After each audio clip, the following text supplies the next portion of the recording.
जिंदगी प्यार का गीत है, इसको हर दिल निभाना पड़ेगा।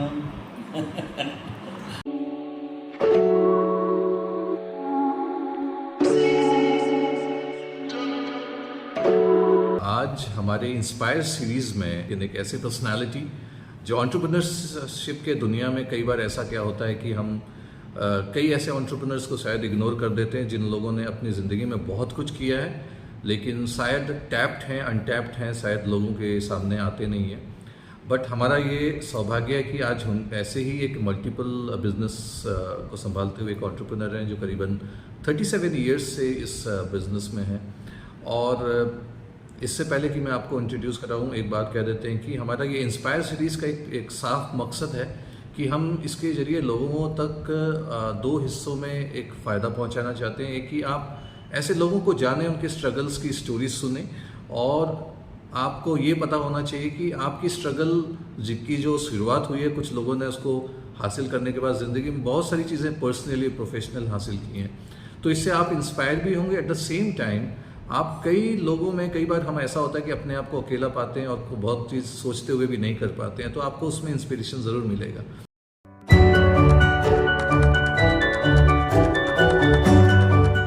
मिस्टर टिकमनी जो करीबन 37 ईयर्स से इस बिज़नेस में हैं और उनको आज हम बात करते हुए सुनेंगे। और मकसद साफ है कि हम एंटरप्रेन्योरशिप की दुनिया में अक्सर ऐसे लोगों से अछूते होते हैं कि वो ज़िंदगी में क्या करते हैं, किस तरह के स्ट्रगल से वो बाहर आते हैं और किस मजबूती और मेहनत के साथ वो आगे बढ़ते हैं। ये डेफिनेटली आप सब लोगों के लिए एक बहुत बड़ा मोटिवेशन होगा।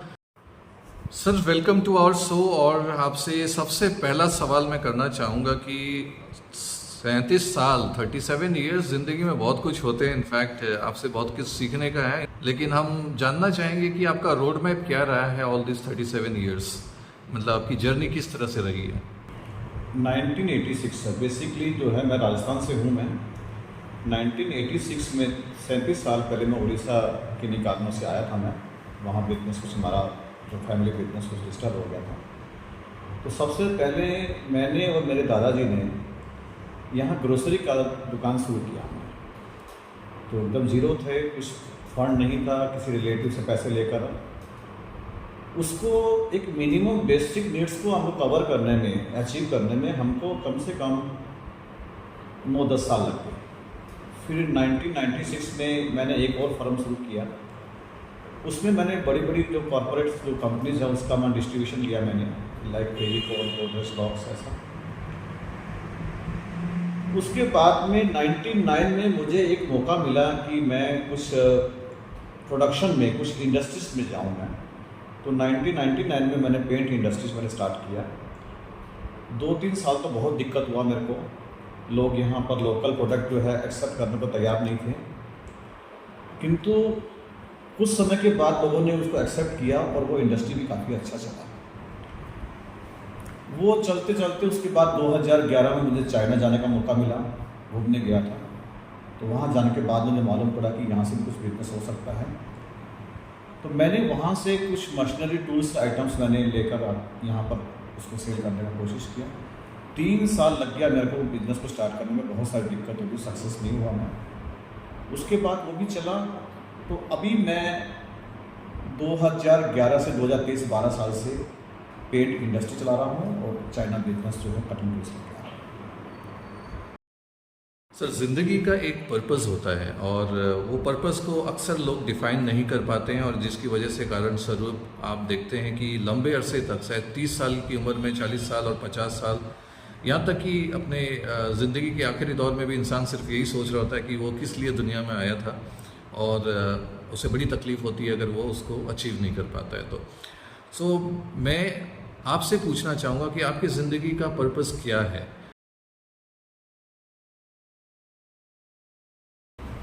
जाहिर साहब, जैसे कि आपने पूछा मेरे से प्रोफेशनल, तो मैंने भी अपना लाइफ में एक प्रोफेशनल मैंने टारगेट किया है कि मैं एक बहुत बड़ा एक ब्रांड उसको डेवलप करूँगा बिजनेस में, जिस पेंट इंडस्ट्रीज में हूँ, कुछ इनोवेटिव प्रोडक्ट्स को लेकर एक अलग पहचान बनाऊँगा।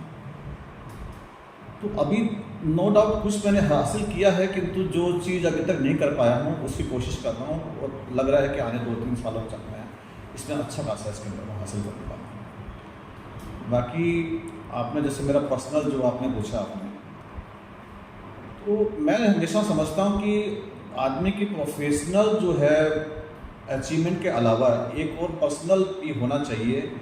तो मैं अपनी सोशल रेस्पॉन्सिबिलिटी भी कुछ मानता हूँ। सोशल रेस्पॉन्सिबिलिटी, मैं सोशल सर्विस नहीं बोलता हूँ, उसको सोशल रेस्पॉन्सिबिलिटी बोलता हूँ, क्योंकि मुझे लगता है कि समाज से, मुझे सोसाइटी से मुझे बहुत कुछ मिलता है मेरे को, तो मुझे कुछ पे बैक भी उनको वापस करना चाहिए। तो मेरा जनरली मेडिकल लाइन के अंदर जो नीडी हैं, डिप्राइव्ड हैं, उनका कुछ उनकी क्राइसिस में कुछ प्रॉब्लम हो जाए तो उनको मैं कर सकूँ मैं, और ये मैं कई सालों से करता आ रहा हूँ। और बाकी इसमें कुछ अच्छा कुछ इंस्टीट्यूशनल लेवल में करना चाहता हूँ मैं, तो जो कि आगे आने में समय में कुछ और ज़्यादा करूँगा मैं। So, जैसे कि आपने बताया कि आपका मिलफोर्ड के नाम से ब्रांडिंग है, जो एब्रेसिव्स और टूल्स को लेके और स्पेशली पेंट्स को लेके काफ़ी स्पेसिफिक हैं आप, इनफैक्ट उसी में सेगमेंट में काम कर रहे हैं। एक डेफिनेटली एक एंटरप्रेन्योरशिप एक सवाल है जिसकी वजह से बहुत सारे नए स्टार्टअप्स और एंटरप्रेन्योर्स, उनके दिमाग में ये चीज़ रहता है कि कुछ ना कुछ तो ख़ास होगा आपके पेंट्स में। मुझे पता है कि कई सारे हमारे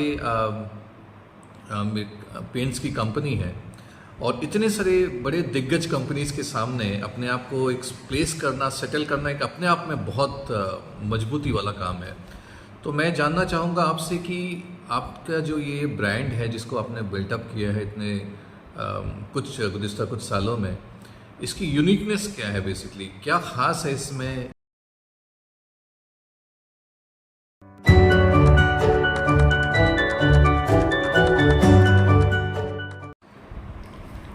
बेसिकली पेंट्स बोलने से हम लोग समझते हैं डेकोरेटिव पेंट जो घर में लगता है, जैसे distemper, emulsion paint, wall primer, ये भी पूरी रेंज हमारे पास में है। किंतु उसके बाद में लगा कि हम लोग कहीं भीड़ में खो जा रहे हैं, क्योंकि हमारे जैसे छोटे मैन्युफैक्चरर काफ़ी हैं, हज़ारों की तादाद में इंडिया में है।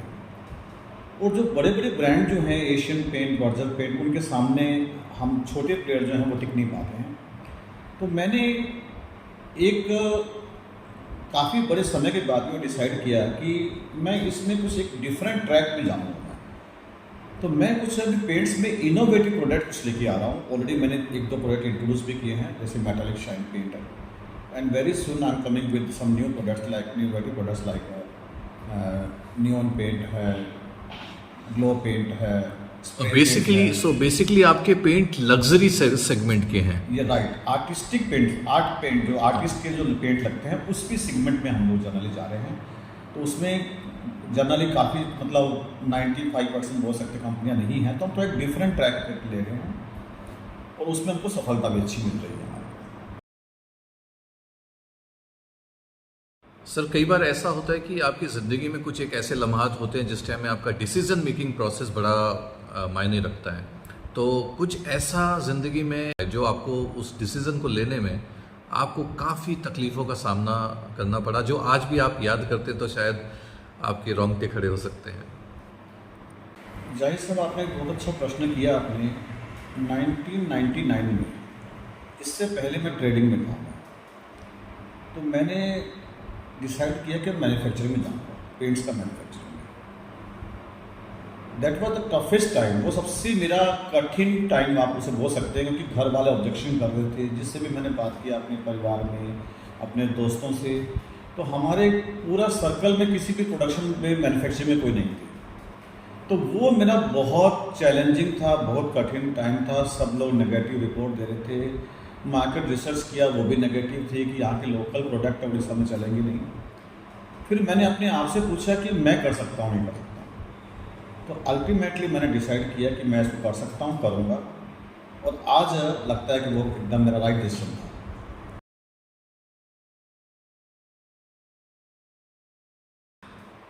एक मानसिक, जिसे हम कहते हैं ना कि मानसिक रोग तो नहीं बोलेंगे, जिसको हम मेंटल हेल्थ बोलते हैं, तो इंसान की ज़िंदगी में स्पेशली पोस्ट कोरोना अभी ये सिचुएशन ज़्यादा आ रही है, जहाँ पे हर एक एंटरप्रेन्योर्स, बच्चे, स्टार्टअप्स, हर किसी के दिमाग में बहुत सारी चीज़ें चल रही हैं, जिसकी वजह से उसका मानसिक संतुलन वो लोग खो चुके हैं।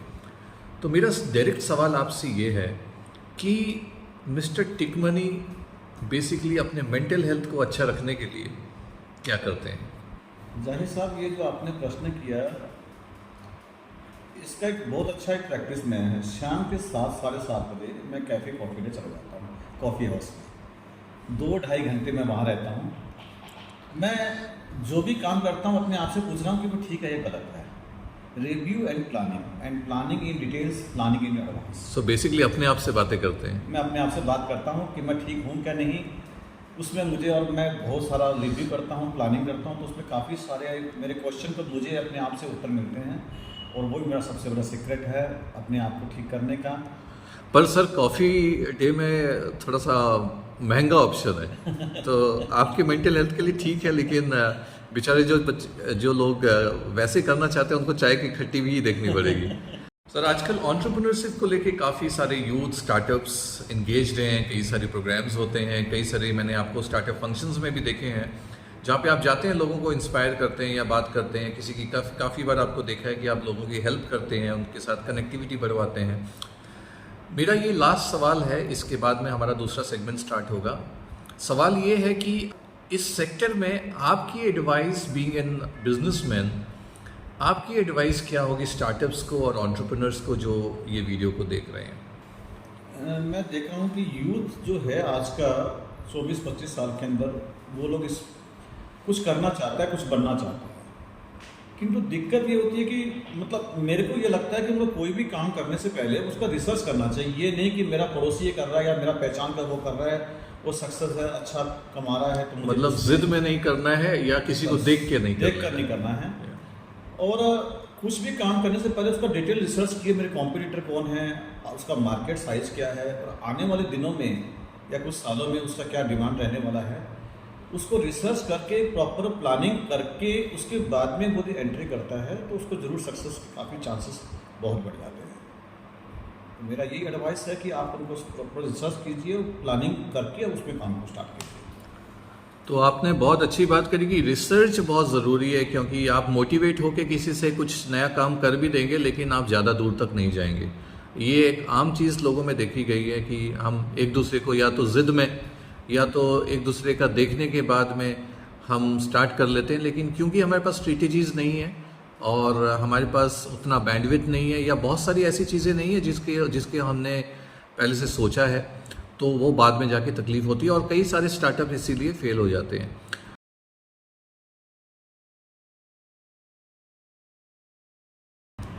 तो हम लोग चलते हैं फाइनल राउंड की तरफ, जिसको हम कहते हैं रैपिड फायर राउंड, और बहुत ही इंटरेस्टिंग राउंड होता है जहाँ पे हम सीधी सवाल करते हैं और देखते हैं कि इस सीधी सवाल के बीच में सामने वाला किस तरह रिस्पॉन्ड करता है। अगर आप बिजनेस में नहीं होते तो क्या कर रहे होते? मैं प्रोफेशन में होता, चार्टर्ड अकाउंटेंट होता। ओह, चार्टर्ड अकाउंटेंट होते हैं। आप हम सबको पता है कि चार्टर्ड अकाउंटेंट एक बहुत बड़ा पेन है। तो अब तक कितने चार्टर्ड अकाउंटेंट आपने चेंज कर दिए? क्योंकि हमने तो 4 चेंज किया, आपने कितना किया? बचपन से मेरी इच्छा थी, मैं पढ़ाई में बहुत अच्छा था अकाउंट्स में, इसलिए मेरी इच्छा थी चार्टर्ड अकाउंटेंट बनूंगा, किंतु नहीं बन अच्छा, पाया। दूसरा सवाल है बेस्ट कुजीन। बेस्ट कुजीन क्या खाना पसंद करते हैं? वेजिटेरियन। नहीं, कोई एक कुजीन का नाम लीजिए। मैं स्वीट्स पसंद करता हूँ काफ़ी। ओके, आपका कोई ड्रीम डेस्टिनेशन जो लंबे अरसे से सोच रहे हैं और गए नहीं अभी तक? मेरा बहुत इच्छा है स्विट्जरलैंड जाके आऊँ। Switzerland, okay. Favourite colour? Red. Red, बहुत ही सुर्ख रंग है और मतलब बहुत रेयर क्वालिटी है। Why red? अच्छा लगता है, वाइट तो नहीं हो सकता, मतलब बस रेड कलर मेरा सबसे चॉइस कलर है मेरा। तो आपकी आपकी जो ऑफिस का कलर है, इसके अंदर में इंटीरियर में फिर वो रेड कलर नहीं दिख रहा? मेरे जो प्रोडक्ट के जो डिजाइन्स जो हैं उसमें मोस्टली रेड है। Great. The last question is about your favourite song. कोई एक सॉन्ग जो आपका मन पसंदीदा हो। वैसे तो कई सारे सॉन्ग होंगे, लेकिन कोई एक सॉन्ग। क्या सॉन्ग गा के बोलना आप बोल सकते हो, मैं काट दूंगा। सॉरी, मैं बिल्कुल भी अच्छा से नहीं जानता। नहीं नहीं, आपको गाना तो पड़ेगा। कोई एक सॉन्ग जिसके साथ कनेक्ट कर सकें आप। जिंदगी प्यार का गीत है, इसको हर दिल निभाना पड़ेगा। तो दोस्तों, ये रही आपके साथ गुफ्तगू एक अच्छे बिजनेसमैन के साथ में, जो काफ़ी इंस्पायरिंग वर्ड्स के साथ आप लोगों को इंस्पायर करने आए थे। और वो ये भी आपको सिखाते हैं कि ज़िंदगी स्ट्रगल्स का नाम है, और स्ट्रगल आप करते जाएंगे तो definitely everything will fall in place. हमेशा हर एक चीज़ को आप हासिल करते जाएंगे, और उसके बाद आपको वो हर चीज़, हर मज़ा आने वाला है जो आप ज़िंदगी से चाहते हैं। हम अक्सर एंटरप्रेन्योरशिप में कई बार ऐसे होते हैं जब हमको डिसीज़न लेना होता है या हार्डशिप्स होते हैं, हम अक्सर भूल जाते हैं कि ये दिन भी, चाहे अच्छे हो या बुरे दिन हो, ये दिन भी ज़्यादा दिन रहेंगे नहीं। लेकिन अगर हम मन हार जाएंगे, अगर हम किसी से बातें नहीं करेंगे या इनका सल्यूशन नहीं निकालेंगे, तो डेफिनेटली कोई आपके लिए आके सल्यूशन नहीं निकालेगा। With this I come to the end of this programme. I am sure अगली बार भी एक नई हस्ती के साथ हम वापस आएंगे। अंटिल देन, नमस्कार, आदाब और खुश रहिए।